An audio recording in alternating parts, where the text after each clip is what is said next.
नमस्कार, दोपहर समाचार में आपका स्वागत है।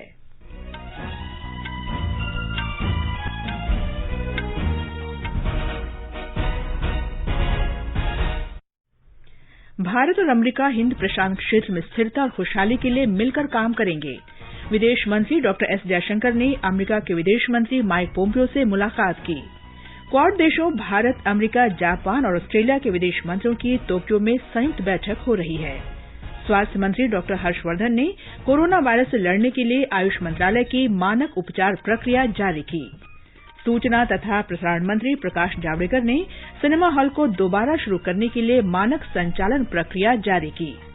देश में अब तक कोविड-19 के लिए लगभग 8 करोड़ जांच की गई और आईपीएल क्रिकेट में आज रात दुबई में मुंबई इंडियंस का मुकाबला राजस्थान रॉयल्स से।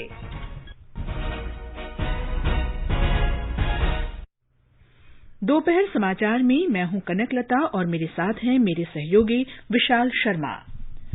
कोविड-19 महामारी के खिलाफ देश एकजुट होकर लड़ रहा है। आप भी हमारे साथ सुरक्षा और बचाव के 3 आसान एहतियाती उपायों का संकल्प लें। मास्क पहनें, 2 गज की दूरी है जरूरी, सुरक्षित दूरी बनाए रखें, हाथ और मुंह साफ रखें। अब समाचार विस्तार से। क्वाड देशों के विदेश मंत्रियों की संयुक्त बैठक जापान की राजधानी टोक्यो में शुरू हो गई है।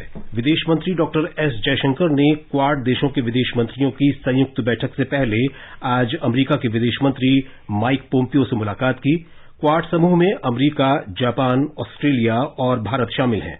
श्री जयशंकर बैठक में भाग लेने के लिए 2 दिन की जापान यात्रा पर हैं। डॉक्टर जयशंकर ने ट्वीट संदेश में कहा है कि वे कई क्षेत्रों में भारत और अमेरिका के बीच भागीदारी की प्रगति को देखकर प्रसन्न हैं। उन्होंने कहा कि दोनों देश हिंद प्रशांत क्षेत्र में स्थिरता और खुशहाली के लिए मिलकर काम करेंगे।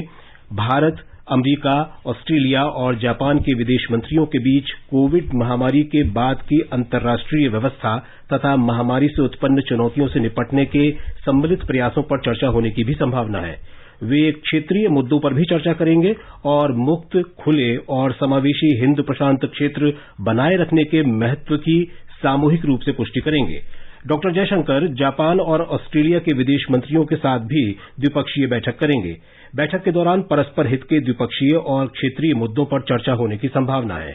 ब्यौरा हमारे संवाददाता से। भारत, संयुक्त राज्य अमेरिका, ऑस्ट्रेलिया और जापान के विदेश मंत्रियों की बैठक वैश्विक महामारी के बीच बहुत ही महत्वपूर्ण बताई जा रही है। चारों विदेश मंत्रियों की पिछले वर्ष की संयुक्त राष्ट्र की बैठक के मौके पर हुई मुलाकात के बाद यह दूसरी महत्वपूर्ण बैठक होगी। क्वाड की बैठक के अलावा भी निकट भविष्य में भारत और अमेरिका के बीच 2+2 संवाद का भी खाका तैयार किया जा रहा है। यह बैठक दुनिया के 4 आर्थिक और सामरिक महाशक्तिशाली देशों के बीच परस्पर संबंध और भारत की हिंद प्रशांत और दक्षिण एशिया क्षेत्र में पकड़ को मजबूत बनाने में सहायक सिद्ध होगी। ऑस्ट्रेलिया और जापान ने पहले ही भारत में बुनियादी ढांचे, प्रौद्योगिकी और आपूर्ति श्रृंखला में भारी निवेश करने का आश्वासन दिया है। वहीं अमेरिका ने भी हिंद प्रशांत क्षेत्र में भारत की बड़ी भूमिका की पुरजोर हिमायत की है। ऐसे में आने वाले भविष्य में क्वाड विश्व में एक निर्णायक और एक अत्यंत ही महत्वपूर्ण भूमिका निभाने वाला संघ देखा जा रहा है। आनंद चतुर्वेदी, आकाशवाणी समाचार, दिल्ली।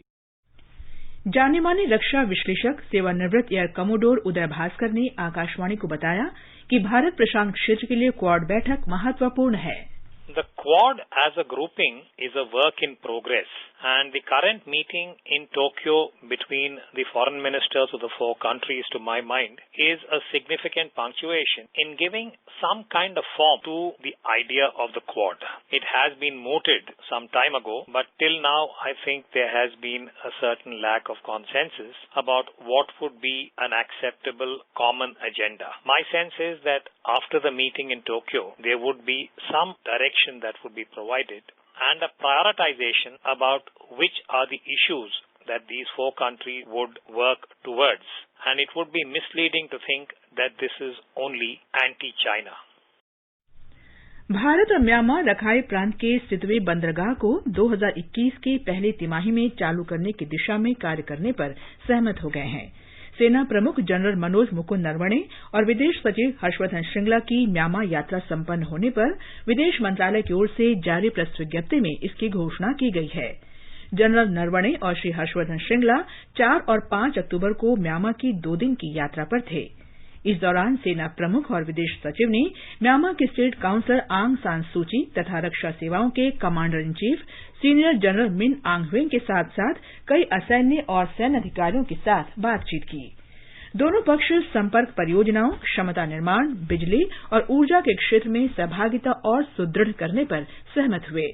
आर्थिक और व्यापार संबंध मजबूत करने, दोनों देशों के लोगों के बीच सांस्कृतिक संपर्क प्रगाढ़ करने और सेना के तीनों अंगों के बीच रक्षा सहयोग बढ़ाने पर भी सहमति हुई। कोविड-19 महामारी से उत्पन्न चुनौतियों से निपटने में भी सहयोग बढ़ाने पर सहमति हुई। भारत की ओर से स्टेट काउंसलर आंग सान सूची को रेमडेसिविर की 3000 शीशियां सौंपी गईं। भारत और म्यांमार ने त्रिपक्षीय राजमार्ग और मल्टी मॉडल ट्रांजिट परिवहन परियोजना जैसे भारत की सहायता से चल रही ढांचागत परियोजनाओं की प्रगति की समीक्षा की। सीमावर्ती क्षेत्रों में सुरक्षा और स्थिरता बनाए रखने के बारे में दोनों देश इस बात पर सहमत हुए कि वे अपनी जमीन को एक दूसरे के खिलाफ विद्वेषपूर्ण गतिविधियों के लिए इस्तेमाल नहीं होने देंगे। भारत विरोधी गुटों के 22 उग्रवादियों को सौंपने के लिए भारत ने म्यांमार को धन्यवाद दिया। भारतीय वायुसेना ने 8 अक्टूबर को 88वें भारतीय वायुसेना दिवस के लिए आज गाजियाबाद के हिंडन वायुसैनिक अड्डे पर पूर्ण अभ्यास किया। भारतीय वायुसेना की स्थापना 8 अक्टूबर 1932 को की गई थी। अभ्यास में रफाल लड़ाकू विमान आकर्षण का केंद्र रहा। तेजस हल्के लड़ाकू विमान, जगुआर, मिग-29, मिग-21 और सुखोई 30 ने भी अभ्यास किया। 5 रफाल लड़ाकू विमानों को 10 सितंबर को भारतीय वायुसेना में औपचारिक रूप से शामिल किया गया था। पूर्वी लद्दाख में चीन के साथ सीमा पर महीनों से जारी तनाव के बीच रफाल ने देश की सैन्य क्षमता को मजबूती दी है। हमारे संवाददाता ने खबर दी है कि MI-17, V5, ALH Mark 4, Chinook, MI-35 और अपाचे हेलीकॉप्टरों ने भी फ्लाई पास्ट में हिस्सा लिया। केंद्र सरकार ने इस वर्ष क्षतिपूर्ति उपकर के रूप में संग्रहित राशि में से लगभग 20,000 करोड़ रुपए राज्यों को वितरित कर दिए हैं। वित्त मंत्री निर्मला सीतारामन ने कल जीएसटी परिषद की 42वीं बैठक के बाद इसकी घोषणा की थी। उन्होंने संवाददाताओं को बताया कि अगले सप्ताह तक केंद्र उन राज्यों को वर्ष 2017-18 के एकीकृत जीएसटी के लिए 25,000 करोड़ रुपए भी देगा, जिन्हें विसंगतियों के कारण कम राशि मिली है। जीएसटी परिषद ने क्षतिपूर्ति उपकर लगाने की अवधि 5 वर्ष यानी जून 2022 से तब तक आगे बढ़ाने की सिफारिश की है जब तक राजस्व घाटे की भरपाई न हो जाए। श्रीमती सीतारामन ने बताया कि जीएसटी परिषद ने राज्यों की जीएसटी राजस्व घाटा भरपाई के भुगतान के तरीके पर निर्णय 12 अक्टूबर की बैठक तक टाल दिया है। उन्होंने बताया कि लगभग 20-21 राज्यों ने घाटे की भरपाई के लिए उधार लेने का केंद्र का सुझाया विकल्प चुना है। अन्य राज्यों ने 2 विकल्पों में से किसी को भी नहीं चुना है। वे चाहते हैं कि केंद्र उधार लेकर इस घाटे की भरपाई करे। राजस्व सचिव अजय भूषण पांडे ने मीडिया को बताया कि अगले वर्ष 1 जनवरी से 5 करोड़ रुपए वार्षिक से कम कारोबार वाले करदाताओं को मासिक जीएसटी रिटर्न 1 और जीएसटी रिटर्न 3B भरने की जरूरत नहीं होगी। उन्हें तिमाही आधार पर ये रिटर्न भरने होंगे। जम्मू कश्मीर में उपराज्यपाल मनोज सिन्हा ने कल पंपोर में सुरक्षा बलों पर आतंकी हमले की निंदा की है और कहा है कि जवानों का बलिदान व्यर्थ नहीं जाएगा। एक संदेश में उपराज्यपाल ने कहा कि जो लोग जम्मू कश्मीर की शांति को भंग करने और विकास को बाधित करने के लिए आतंकी हमलों का सहारा ले रहे हैं, प्रशासन उनसे कड़ाई से निपटेगा।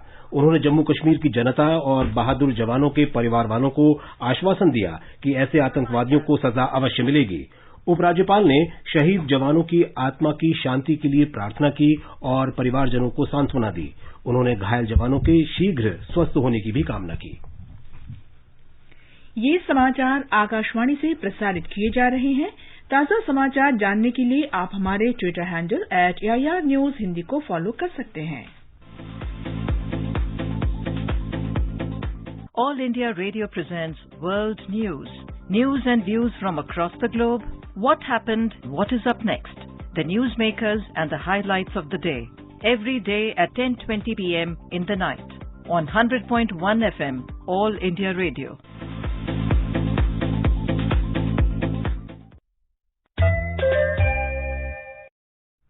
ये आकाशवाणी है। आगे बढ़ने से पहले मुख्य समाचारों पर फिर से एक नजर। भारत और अमेरिका हिंद प्रशांत क्षेत्र में स्थिरता और खुशहाली के लिए मिलकर काम करेंगे। विदेश मंत्री डॉक्टर एस जयशंकर ने अमेरिका के विदेश मंत्री माइक पोम्पियो से मुलाकात की। क्वाड देशों भारत, अमेरिका, जापान और ऑस्ट्रेलिया के विदेश मंत्रियों की संयुक्त बैठक टोक्यो में हो रही है। स्वास्थ्य मंत्री डॉक्टर हर्षवर्धन ने कोरोना वायरस से लड़ने के लिए आयुष मंत्रालय की मानक उपचार प्रक्रिया जारी की। सूचना और प्रसारण मंत्री प्रकाश जावड़ेकर ने सिनेमा हॉल को दोबारा शुरू करने के लिए मानक संचालन प्रक्रिया जारी की। देश में अब तक कोविड-19 के लिए लगभग 8 करोड़ जांच की गई और आईपीएल क्रिकेट में आज रात दुबई में मुंबई इंडियंस का मुकाबला राजस्थान रॉयल्स से।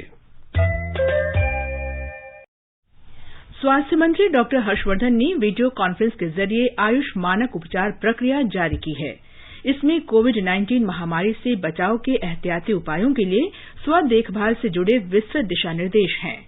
आयुष मंत्रालय ने भारतीय आयुर्विज्ञान अनुसंधान परिषद तथा वैज्ञानिक और औद्योगिक अनुसंधान परिषद के साथ मिलकर इन दिशा निर्देशों का उन्नयन किया है। नैदानिक अध्ययनों से यह पुष्टि हुई है कि अश्वगंधा, लौंग और गिलोय जैसी औषधियां सूजन कम करने, एंटीवायरल, रोग प्रतिरोधक क्षमता बढ़ाने में कारगर हैं, जिससे कोविड-19 से बचाव में मदद मिलती है।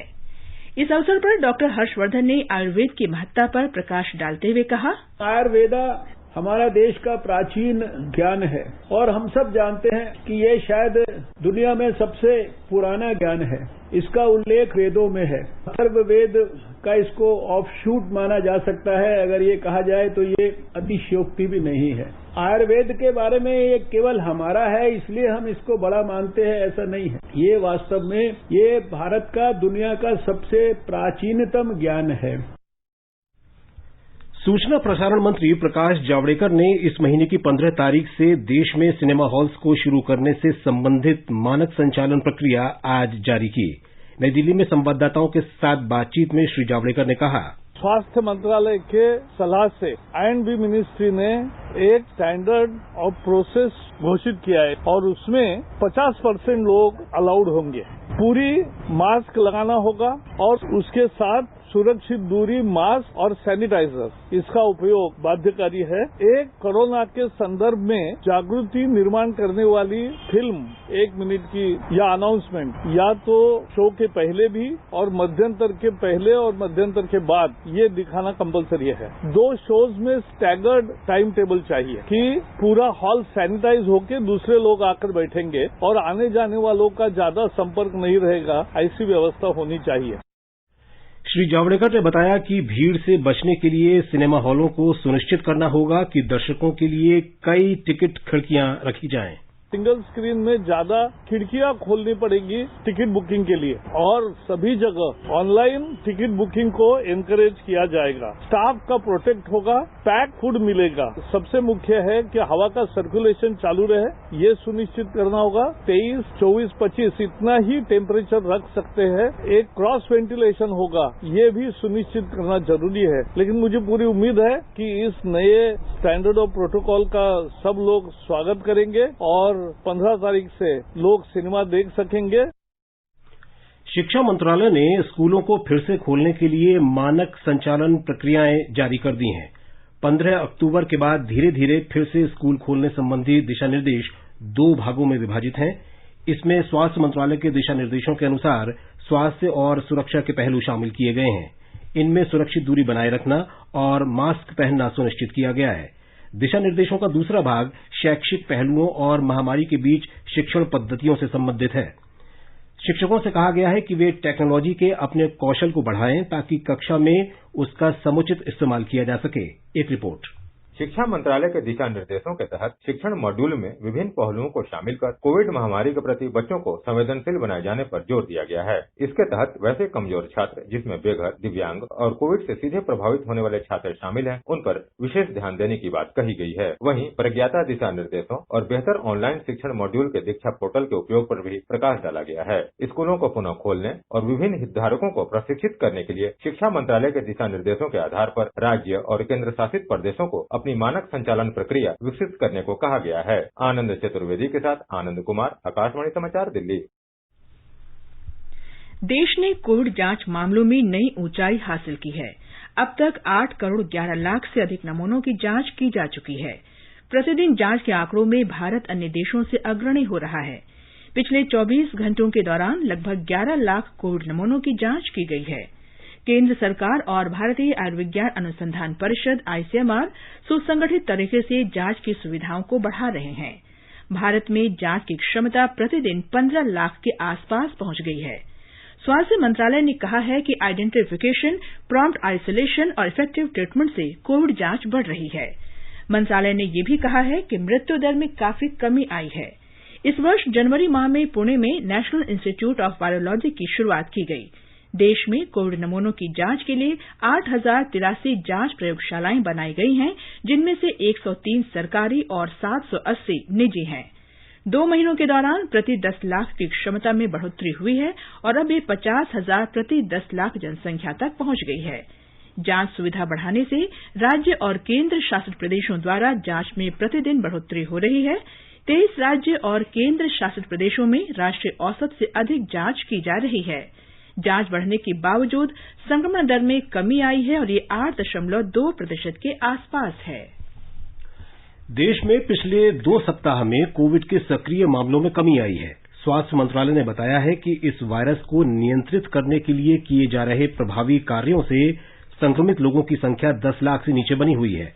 कुल संक्रमित मामलों में से 13.75% मरीज ही अस्पताल में भर्ती हैं। देश में कोविड से स्वस्थ होने की दर लगातार बढ़ रही है। वर्तमान में ये 84.70% हो गई है। अब तक 56,62,000 रोगी ठीक हुए हैं। देश में अधिकतम लोगों के स्वस्थ होने के कारण भारत विश्व में पहले स्थान पर बना हुआ है। पिछले 24 घंटे के दौरान करीब 76,000 लोगों को अस्पताल से छुट्टी दी गई। स्वास्थ्य मंत्रालय ने बताया है कि स्वस्थ हुए रोगियों की संख्या संक्रमण के सक्रिय मामलों की तुलना में लगभग 6 गुना अधिक है।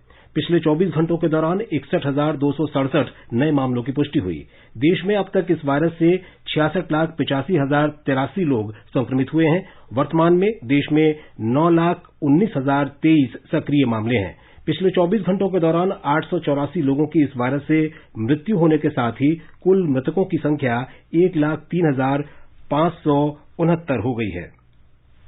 महाराष्ट्र में पिछले कुछ दिनों से कोरोना संक्रमित रोगियों की संख्या में कमी आ रही है और ठीक होने वालों की संख्या में लगातार वृद्धि हो रही है।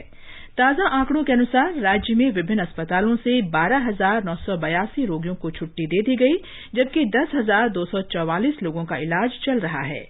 कुल ठीक होने वाले मरीजों की संख्या 11,62,584 तक पहुंच गई है और ये दर 80% हो गई है। राज्य में पुणे में सबसे अधिक मामले दर्ज किए गए थे, जिनमें अब बदलाव देखा गया है। पुणे जिला प्रशासन द्वारा दी गई जानकारी के अनुसार वर्तमान में पुणे में केवल 37,106 सक्रिय मामले हैं। पुणे जिले में पिछले 24 घंटों में 1,240 नए कोरोना वायरस के मामले सामने आए। राज्य में होटल, रेस्टोरेंट, फूड कोर्ट और बार कल खुले कर दिए गए। Hotel and restaurant association of western India के वरिष्ठ उपाध्यक्ष प्रदीप शेट्टी ने एक बयान में कहा कि रेस्टोरेंट को फिर से खोलने का विकल्प उनके लिए बड़ी राहत है। फिर भी सभी रेस्टोरेंट अभी पूरी तरह से खोलने के लिए तैयार नहीं है। होटल मालिकों को अब भी स्टाफ की कमी और होटलों की मरम्मत जैसे मुद्दों से जूझना पड़ रहा है। सोनाली घड़ियाल पाटिल, आकाशवाणी समाचार, मुंबई। तमिलनाडु में पिछले 3 सप्ताह में कोविड का इलाज करा रहे मरीजों की संख्या 46,000 से कम हो गई है। ऐसा पहली बार हुआ है। कल 5,395 लोगों में संक्रमण की पुष्टि हुई।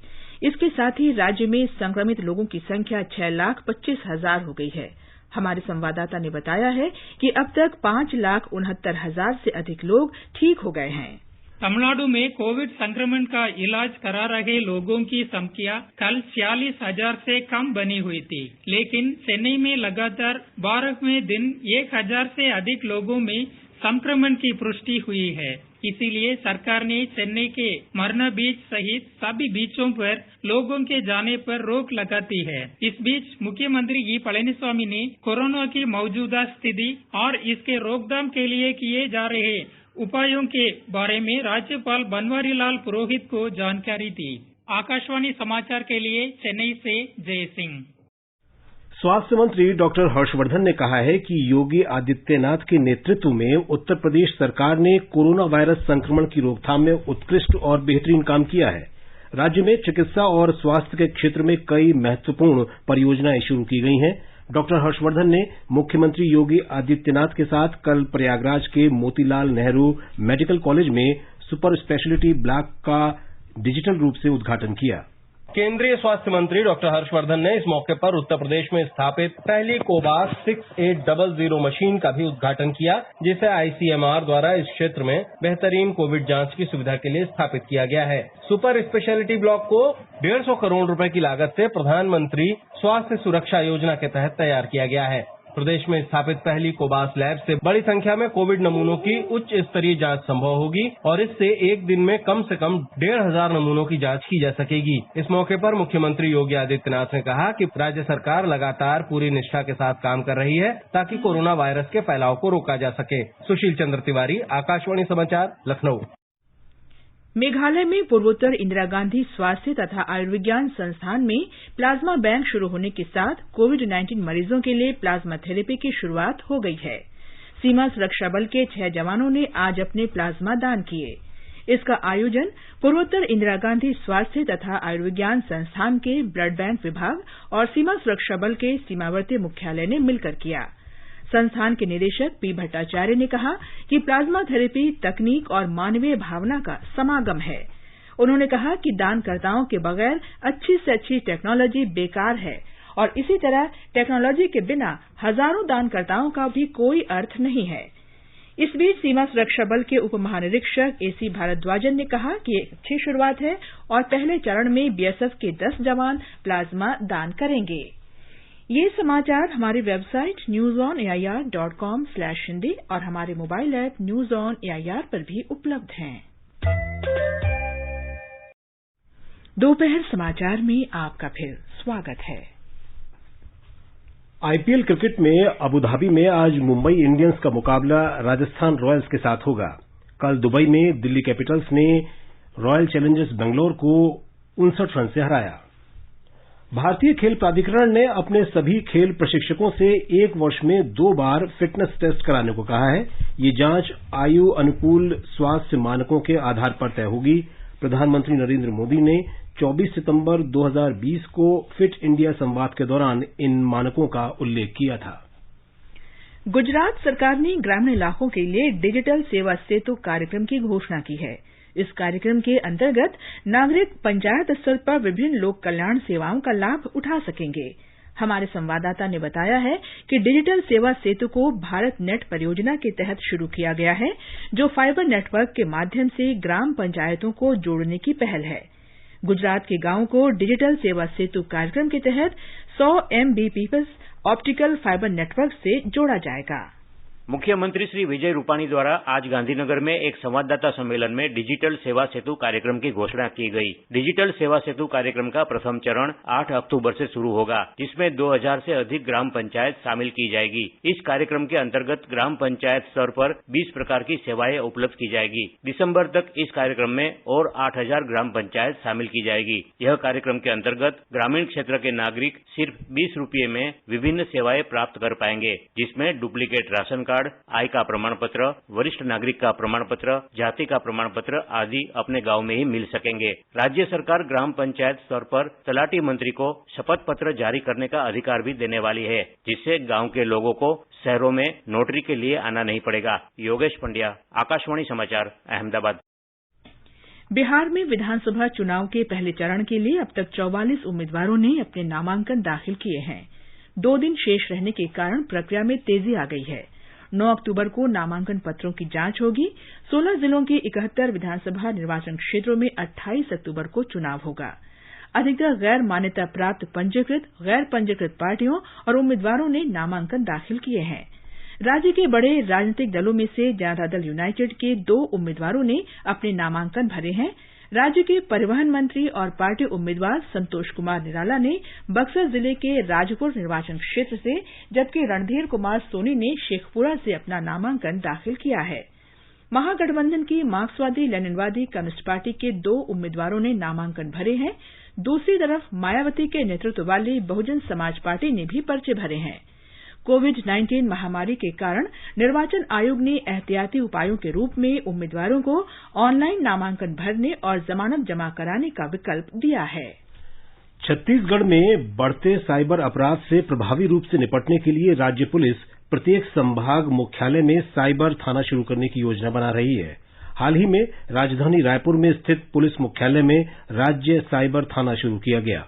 इस पुलिस थाने में साइबर अपराध से संबंधित बड़े मामलों को पंजीबद्ध कर उनकी विवेचना की जाएगी। यह राज्य साइबर थाना विभिन्न जिलों में स्थित थानों को साइबर अपराधों से संबंधित मामलों की विवेचना और सूचना प्रौद्योगिकी से जुड़े अन्य मामलों पर मार्गदर्शन भी देगा। इसके साथ ही केंद्र सरकार द्वारा साइबर अपराध पर नियंत्रण पाने के लिए बनाए गए विभिन्न पोर्टल और अंतर्राज्यीय मामलों में समन्वय का काम भी करेगा। इलेक्ट्रॉनिक सबूतों की जांच के लिए पुलिस मुख्यालय में एक लैब भी स्थापित की गई है। छत्तीसगढ़ पुलिस जल्द ही साइबर अपराधों के प्रति लोगों को सचेत करने और उन्हें जागरूक बनाने के लिए एक जन अभियान भी शुरू करेगी। विकल्प शुक्ला, आकाशवाणी समाचार, रायपुर। महाराष्ट्र में मुंबई पुलिस के साइबर सेल ने सोशल मीडिया पर शहर पुलिस आयुक्त को ट्रोल करने और उनके तथा सुरक्षा बलों के खिलाफ अभद्र भाषा का प्रयोग करने पर अज्ञात लोगों के खिलाफ 2 प्राथमिकी दर्ज की हैं। पुलिस को ये जानकारी मिली है कि इसके लिए कई फर्जी सोशल मीडिया अकाउंट बनाए गए हैं। साइबर सेल की पुलिस उपायुक्त रश्मि करंदीकर ने बताया कि कई सोशल मीडिया अकाउंट धारक मुंबई पुलिस आयुक्त परमबीर सिंह को ट्विटर, इंस्टाग्राम और फेसबुक जैसे विभिन्न सोशल मीडिया प्लेटफॉर्म पर ट्रोल कर रहे हैं और उनके साथ तथा सुरक्षा बलों के खिलाफ अभद्र टिप्पणी कर रहे हैं। इस बात को गंभीरता से लेते हुए साइबर सेल ने सूचना प्रौद्योगिकी कानून के तहत कुछ खाताधारकों के खिलाफ 2 प्राथमिकी दर्ज की हैं। मध्य प्रदेश के धार जिले में आज तड़के तेज गति के टैंकर के एक वैन से टकराने से 6 कृषक मजदूरों की मौत हो गई और 22 अन्य घायल हो गए। घायलों को तुरंत अस्पताल ले जाया गया। ये घटना तिरला थाने के अंतर्गत इंदौर अहमदाबाद राजमार्ग पर हुई। आंध्र प्रदेश के मुख्यमंत्री वाईएस जगनमोहन रेड्डी ने आज प्रधानमंत्री नरेंद्र मोदी से मुलाकात की। दोनों नेताओं ने पोलावरम सिंचाई परियोजना की लंबित राशि को जारी करने सहित राज्य से संबंधित विभिन्न मुद्दों पर चर्चा की। हमारे संवाददाता ने खबर दी है कि चर्चा में कडप्पा स्टील प्लांट जैसी विभिन्न परियोजनाओं को मंजूरी दी गई। श्री रेड्डी ने प्रधानमंत्री से कुर्नूल जिले में उच्च न्यायालय की स्थापना के अलावा पोलावरम परियोजना के लिए 10,000 करोड़ रुपए के लंबित राजस्व अनुदान और 3,250 करोड़ रुपए के आवंटन को जल्द से जल्द जारी करने का अनुरोध किया। और अब एक नजर आज के मौसम पर। राष्ट्रीय राजधानी दिल्ली में आसमान साफ रहेगा। न्यूनतम तापमान 18 डिग्री सेल्सियस रहा और अधिकतम 35 डिग्री सेल्सियस रह सकता है। मुंबई में आमतौर पर बादल छाए रहने और हल्की वर्षा का अनुमान है। न्यूनतम तापमान 25 डिग्री सेल्सियस रहा, अधिकतम 32 डिग्री सेल्सियस के आसपास रहेगा। चेन्नई में भी बादल छाए रहेंगे, हल्की वर्षा भी हो सकती है। तापमान 26 और 36 डिग्री सेल्सियस के बीच रहने का अनुमान है। कोलकाता में आमतौर पर बादल छाए रहेंगे, हल्की वर्षा हो सकती है। न्यूनतम तापमान 27 डिग्री सेल्सियस रिकॉर्ड किया गया और अधिकतम 31 डिग्री सेल्सियस रहने की उम्मीद है। जम्मू का न्यूनतम तापमान 17 डिग्री सेल्सियस रहा, जबकि अधिकतम तापमान 35 डिग्री सेल्सियस तक जा सकता है। यहाँ आमतौर पर आसमान साफ रहेगा। श्रीनगर में भी आसमान साफ रहेगा। न्यूनतम तापमान 5 डिग्री सेल्सियस रिकॉर्ड किया गया, अधिकतम 27 डिग्री सेल्सियस रहने की उम्मीद है। गिलगित में आमतौर पर आसमान साफ रहेगा, लेकिन शाम तक आंशिक रूप से बादल छा सकते हैं। यहाँ तापमान 7 और 30 डिग्री सेल्सियस के बीच रहेगा। मुजफ्फराबाद में भी आसमान साफ रहेगा। तापमान 11 से 30 डिग्री सेल्सियस के बीच रहने की संभावना है। हैदराबाद में न्यूनतम तापमान 22 डिग्री सेल्सियस रिकॉर्ड किया गया, जबकि अधिकतम तापमान 33 डिग्री सेल्सियस रहेगा। बादल छाए रहने और गरज के साथ छींटे पड़ने के आसार हैं। गुवाहाटी में गरज के साथ बौछारें पड़ने की संभावना है। न्यूनतम तापमान 24 डिग्री सेल्सियस रिकॉर्ड किया गया, अधिकतम 35 डिग्री सेल्सियस रहने की उम्मीद है। समाचार कक्ष से नईम अख्तर। अंत में मुख्य समाचार एक बार फिर। भारत और अमेरिका हिंद प्रशांत क्षेत्र में स्थिरता और खुशहाली के लिए मिलकर काम करेंगे। विदेश मंत्री डॉक्टर एस जयशंकर ने अमेरिका के विदेश मंत्री माइक पोम्पियो से मुलाकात की। क्वाड देशों भारत, अमेरिका, जापान और ऑस्ट्रेलिया के विदेश मंत्रियों की संयुक्त बैठक टोक्यो में हो रही है। स्वास्थ्य मंत्री डॉक्टर हर्षवर्धन ने कोरोना वायरस से लड़ने के लिए आयुष मंत्रालय की मानक उपचार प्रक्रिया जारी की। सूचना तथा प्रसारण मंत्री प्रकाश जावड़ेकर ने सिनेमा हॉल को दोबारा शुरू करने के लिए मानक संचालन प्रक्रिया जारी की। देश में कोविड-19 के लिए अब तक लगभग 8 करोड़ जांच की गई। और आईपीएल क्रिकेट में आज रात दुबई में मुंबई इंडियंस का मुकाबला राजस्थान रॉयल्स से। इसके साथ ही दोपहर समाचार का ये अंक समाप्त हुआ। नमस्कार।